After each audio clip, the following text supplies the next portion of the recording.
okay with that, then I'm gonna let them know.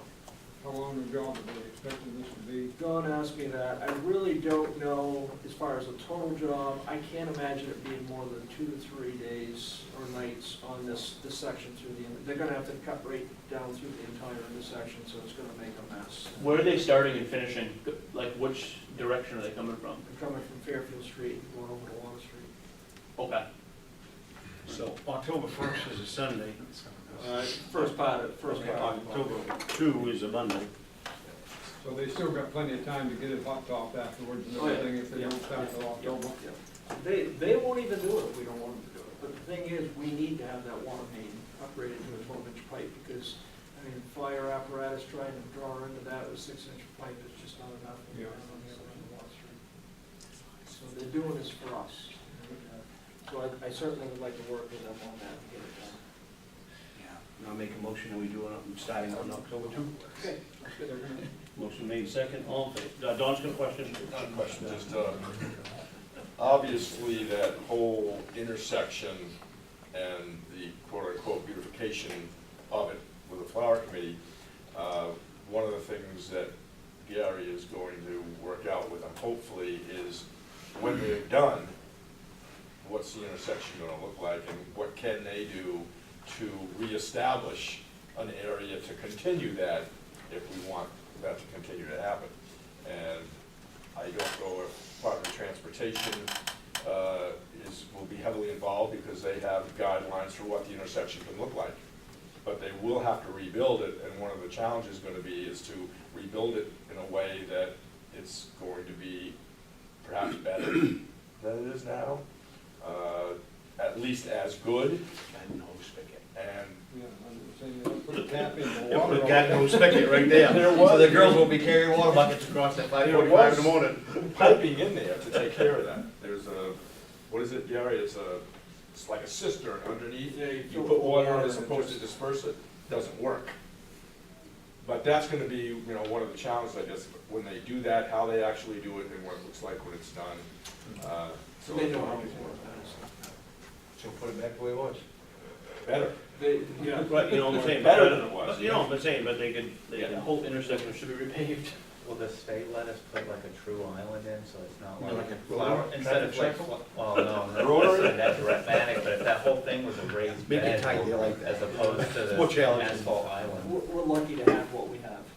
I mean, they've made it known to me that they could make this whole flower thing go away if they chose to do that. So, I'm gonna really push to get as good, if not a little bit better than what we have, but I'm not gonna ask for any dramatic changes, Yeah. because I don't wanna push my limits with them. I was just curious how. Does the water company have to rebuild it, or will the state DOT come in? Well, according to Adrian, who's in the water company, he said that they really don't wanna have to go through the island because they don't wanna be dealing with the granite. So that would indicate to me that yes, they would have to bring it back to where they left it.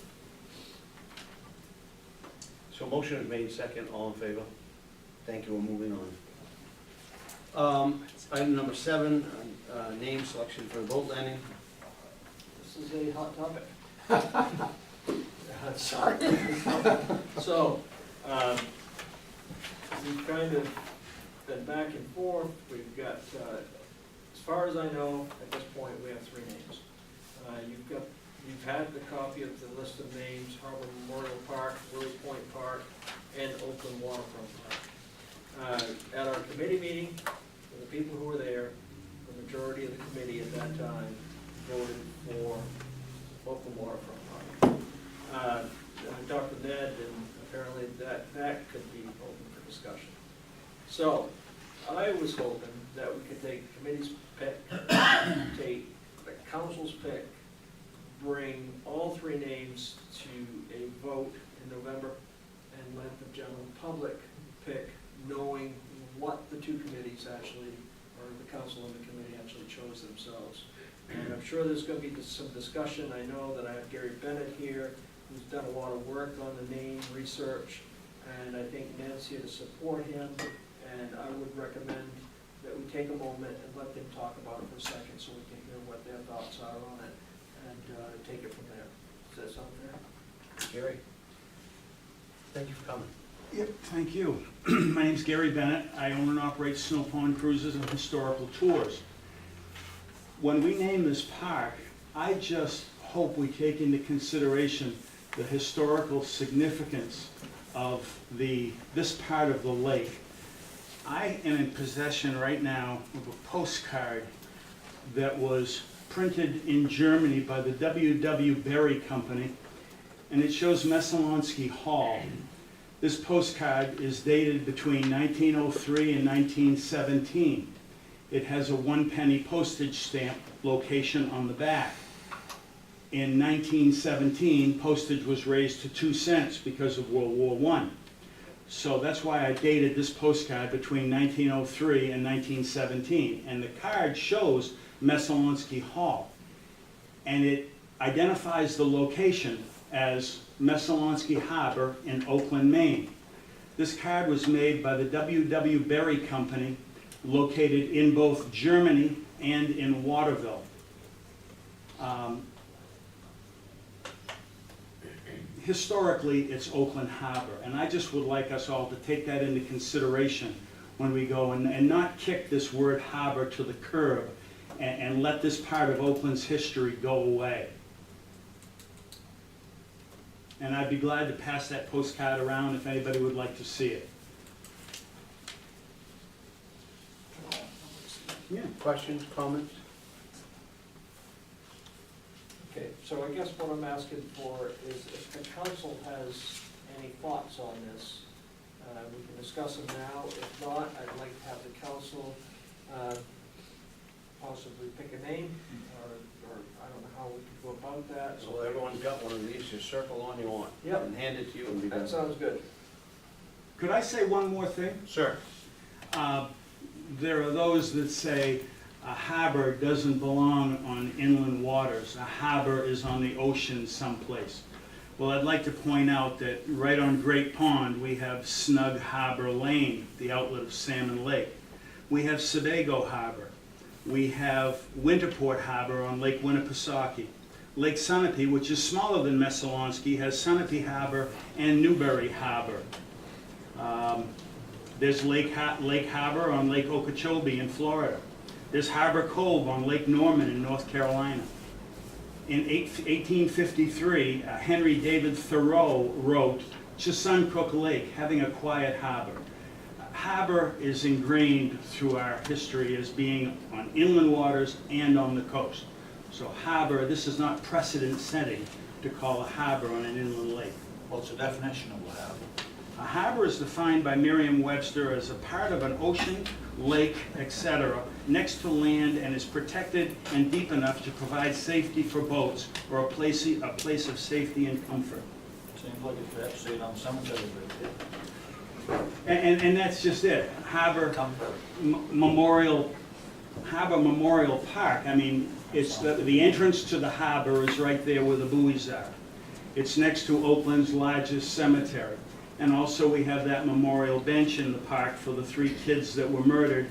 And now we have the Shine on Cass money that was donated to help pay for part of that gazebo. So memorial fits, to me, memorial fits. Harbor certainly fits, and park speaks for itself. That's the only postcard available, so I want to make sure, I want to keep track of that sucker. You don't trust us? Well, you don't know what I went through to get Not that. responsible for it, so you know you hand it to me? Yeah. No, I'm watching it up front there. Yeah, right. Made in Germany, made in Japan, what's that? No, it's Germany. Stop that. Okay, if I could get council to circle their choices. Don Bowman? I don't have any opposition to any names. I'm not upset or concerned about harbor or, the only thing that struck me when the 3 names came out is the town owns waterfront property in 2 locations. And my first reaction was, we've got Pleasant Point Park, wouldn't it make sense to call it Willie Point Park? Because people sort of reflect on the town land, recreational purposes in those 2 locations. So for me, it was just, it very well supports the other point park that we have in town, and it would be a very smooth transition. That doesn't necessarily mean it's the best idea, but it worked for me when just in looking at the names, I said, that makes sense. How about Lakeview Arbor? No, I'm just thinking the Point Park. We have a Pleasant Point Park, which the town uses tremendously. We now have a Woolly Point Park, which the town uses. And it made sense to have them similar. But it's not on Willie Point. You'll go across the causeway first. Exactly, but, and again, the name, it's not the name, it's the fact that we have chosen to designate our two public waterfront areas very similarly. And that may not be a good idea, but for me, that struck as oh, that makes sense. I agree. That was my thought. I realize it's old Belgrade Ave. I always call it Willie Point Road. I know it ain't. But people ask me where it is, it's Willie Point Road. And Pleasant Point only became Pleasant Point because the previous owner, I think, called it Pleasant Point. But we continued that because it made sense. It was something that people could say, oh yeah, I know where the Pleasant Point is. And I think they'd say the same thing here. Again, all their rationale for doing any one of these, and again, it was my first reaction, and it made sense, but that doesn't mean it's the best. Was it? Maybe call it Pawn Shop Road. I think, can I make a comment? I think Gary very eloquently expressed an opinion and clear thought on harbors, and the very fact that we've got a lot of boaters in Oakland, a lot of people from other towns also use the ramp. We have people who use the beach, the play facilities down there. Everybody who's a boater knows what a harbor is. We all seek safe harbor. That's what that is. That's going to be a place for boats to come, for people who want to listen to music when it's being played, whether it's from somebody from RSU 18 school or from the music camp. In my personal opinion, Harbor Park is the perfectly appropriate name for that spot. I have one more.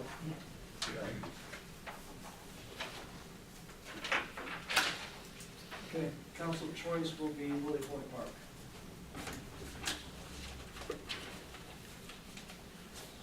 And what I'll do is I'll put all three names on the ballot. None of the buildings still there. Moving on to item number 9, first reading of proposed amendments for general assistance ordinance. I gave you comparisons just so that you could see from the 2016-17. There are a few increases for housing. Their numbers went down for food. So those are all numbers that are provided through DHS, MMA helps to produce the document. It's our regular update that we do every October. If you have any questions about those numbers. How's that system? How's your business? I move we accept this as the first reading on the general assistance ordinance changes. Second. Second, all in favor? Item number 10, first reading proposed amendments to current sewer ordinances. I have a few questions on that. Yes, ma'am. I'm here in representation of Double Eagle Parks. As you know, we have several parks here in Oakland. In that, it does state that liens would be placed on the parks, on the land, and not the homes themselves. And I'm curious as to what sense that would make sense when before a mobile home can be moved, there needs to be a release of tax and sewer, that those are paid up. So if the liens are being placed on the park, how do we have that security for those to be paid up, other than it falling back onto the landowner as Double Eagle Parks? And will all of the accounts go into Double Eagle Parks' name, or will it remain in tenant names? Boyd, please, I apologize. Okay. So, couple things just to kind of back up before we dive right into that. There was a number of things that we've been looking at for a while for cleaning up the sewer ordinance, and just some of it's terminology, some of it's spelling, just some odds and ends for cleanup. So we've been looking at that, kind of figuring we do this all at once with the council instead of coming back multiple times to change it. So a lot of what you're seeing for changes are just clarifications, some name changes to represent other ordinances that, so everything matches up. So a lot of what we're talking about is just kind of cleanup and clerical work. Related to, just to kind of give the council some back history on this, we were approached by one of the mobile home park owners in the town to talk about the lien process and the process that the town had been using. Obviously, I've been here since 2014, but I think they've been using that process for years as to how they work with getting payment for some of these maybe delinquent accounts or people that are behind on their sewer bills. So, and then the lien process after that. So we took that seriously and went to MMA to have them look at our ordinance. We also did a lot of internet research to try to figure out and talk to other local communities in there, try to figure out what does everybody do, because the issue is, and I certainly can understand all sides of it, the issue is somebody is let's say renting a mobile home, maybe they get the sewer bills, maybe they don't pay the sewer bills for several quarters, and then, Jan, correct me if I'm wrong on the lien process, but the way it works is they get one bill, they get certain period to pay, 90 days, 30 days, whatever it is. Then the next quarter bills come up. And so now, if they haven't paid the first quarter, then they're charged obviously for what they've used for that second quarter. And if they get another period of time to pay those bills, knowing that they're already one quarter behind potentially. So what ends up, we could see happening, and I think has happened in the past, is these values get to a point where they get fairly excessive, and then the people vanish. And who's left holding the bag is the people that own the mobile home parks to come in and cut a check for that amount. So what we looked at, like I said, and we talked to MMA about this, what we looked at is what's fair, what other examples do we have that we can put into the ordinance to be fair to everybody, to make sure that the mobile home park owners weren't stuck with a big bill at the end. One of the things that they've been doing, not in writing, but over the years, is Jan will talk to both mobile home, or all the mobile home park owners in the town, and say, okay, you've got 30 mobile homes in your place, lots, this, and this are all delinquent, they're all behind by a quarter, giving them an opportunity to go talk to those mobile home units to say, you need to get current on your sewer bill. So that was kind of our intent, is trying to be fair to everybody. And what we found is, honestly, I found legal court cases all over the state all over the country, where some towns were sending all the bill, one single bill to the mobile home park owner, and all the people in the mobile home parks thought their sewer bills were being paid. Next thing they know, that owner is gone, and all these people are left holding the bag for all these unpaid sewer bills. And in some of the examples I saw, you're talking hundreds of thousands of dollars. So the other side of it is what we are obviously aware of as well, is that the owner of the mobile home park can also be stuck with a bill. The reason we're looked at in the lien process going to the land is because when those lots were developed and approved by the planning board, the individual mobile homes were not approved. The park was approved as a commercial establishment. The park is taxed as one big lot. Each individual mobile home is not taxed separately. So I suspect probably over the years what has happened is they looked at how the facility was being taxed, and they looked at that process, the lien process. Well, it makes sense that we are taxing that commercial entity as a business. We are putting the lien on that property because that's the only thing that's left. If somebody takes and leaves their mobile home, the lot has the sewer service, not the mobile home itself. The sewer service, the connection to the municipal system always serves that lot. It doesn't necessarily, it can serve any mobile home that comes in and out of there. So from a common sense standpoint, it seemed to me, and I think probably the reason they did it this way is it seems like it makes sense for the liens to be attributed to the lot. That's how we got at that, at the lien process. But I guess, so what we tried to do here is, in the ordinance, is we looked at the scenario that I don't think it's fair for the business owner to have to foot the bill for somebody that just escapes the town and doesn't pay their bills. That's not right to them either. So what we came up with in the ordinance, and hopefully it was gonna work for everybody, was we wanna send all the bills for each mobile home unit. Some of them are metered individually, I think all of them are metered individually. Correct. We're gonna send, we would propose to send all of those bills to the business, just like we do for apartment buildings. If there's an apartment building that owns the building, and he has 10 units in there, we send him, even if all the units are metered individually, we send that building apartment owner all the bills.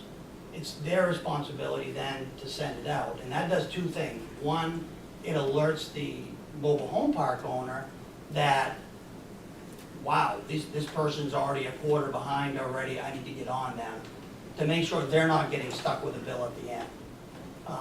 So we tried to do it that way, thinking that that was the fairest way to give them a heads up as to, you've got some issues that need to be addressed in the park, so that they're not left cutting a check or having to deal with a lien down the road. So that's how we arrived at what we arrived at the ordinance. So. So the mobile home park itself is taxed, as is each individual mobile home.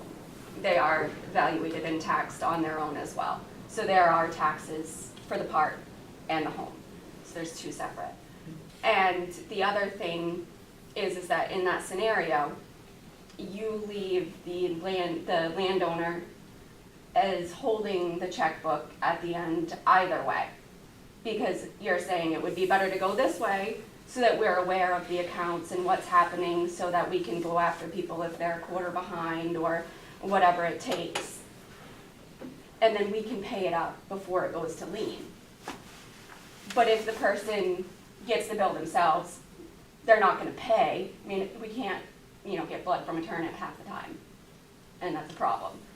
So if they were to get the bills themselves, not pay it, in the end, we still see that lien, and we still would have to pay that lien and pay it off so that the home could be moved or used or anything like that, because otherwise the person that lives in the home, if they wanted to move it, would have to pay up that entire sewer bill before the home was moved anyway, because you have to get a specific permit from the town for that in order to be able to send it to the state and get a permit for the home to be moved across roads.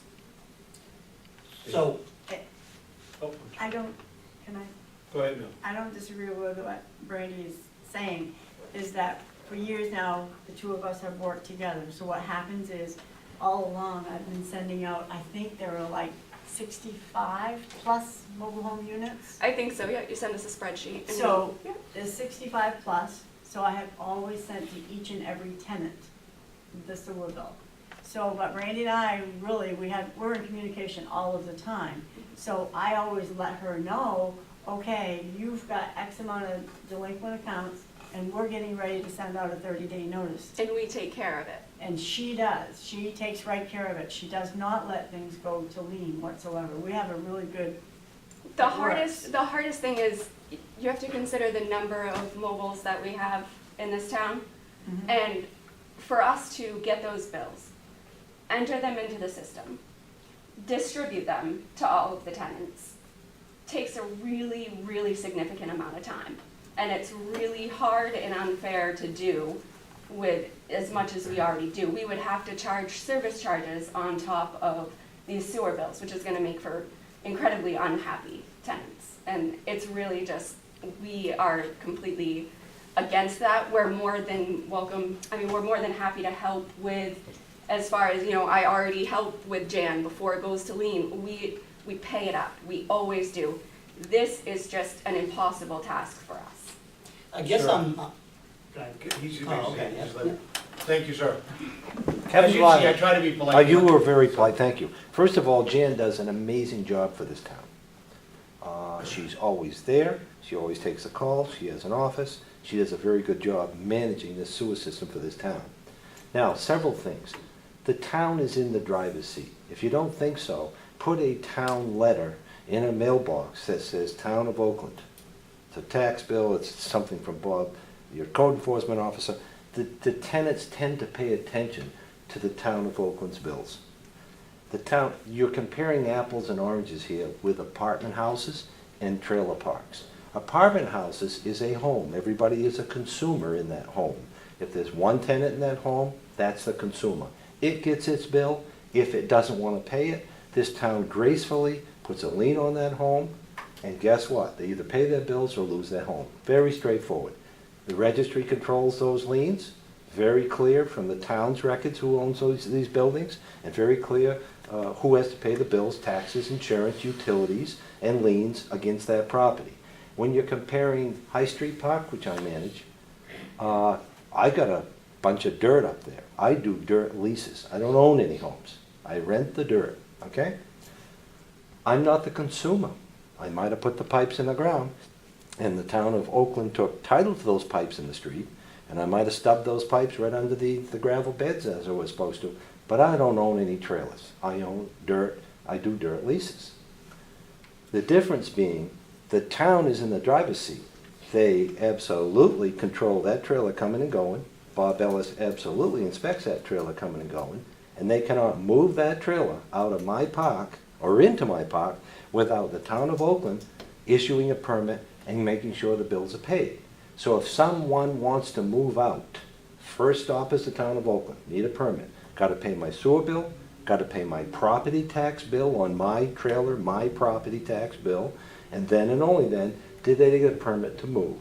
So the process that is being done is a bit cumbersome, and the conversations we've had was, and it was more informal that brought up this discussion with Boyd, was the form, and we laughed about it, was the fact that I jokingly said, gee, you're going to lien my property and take it away from me from someone else that was the consumer for a sewer bill.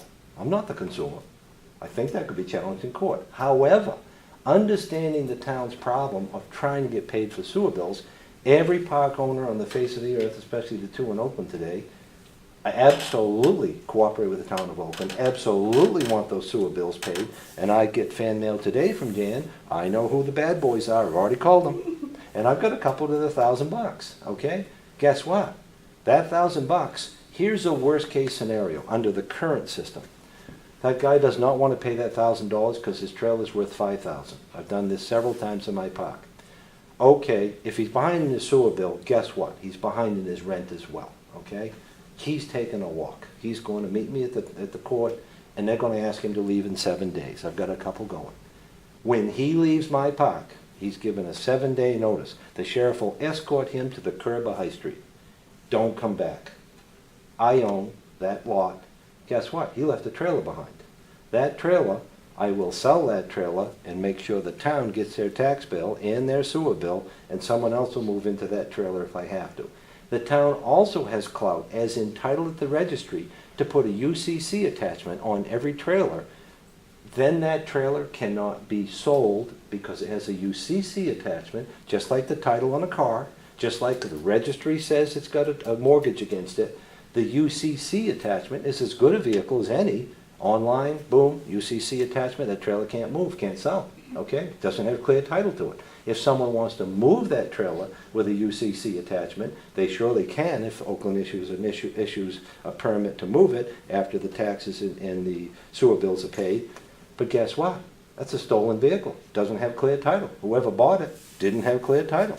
So the town of Oakland is in the driver's seat. They absolutely can control title on property, homes, UCC title on trailers, and we want to see that the bills are all paid and everybody, when they move their trailers, has to pay the town of Oakland. The new scenario now that we're talking about is, okay, here's High Street Park's bill. $9,280. Schmo in lot 5 left the hose running for 2 days, and the guy across the road filled his swimming pool. He doesn't care.